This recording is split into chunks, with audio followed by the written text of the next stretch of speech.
mengakselerasi, mempercepat penuntasan dalam rangka keberhasilan kita bersama berkolaborasi, bersinergi, mencegah angka stunting.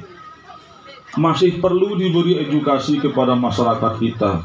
Saya cerita sedikit, termasuk istri saya, begitu saya pulang, saya ditaruhkan telur opor, telur rebus 5. Saya lihat anak saya yang kecil dikasih sepotong. Ini kebalik. Ada pola hidup kita yang kita anggap benar, tetapi salah. Pikiran saya, kita saja yang mengerti ini. Istri kita menaruhkan 5 butir telur untuk suami, tapi anak dikasih sepotong. Pantas stunting.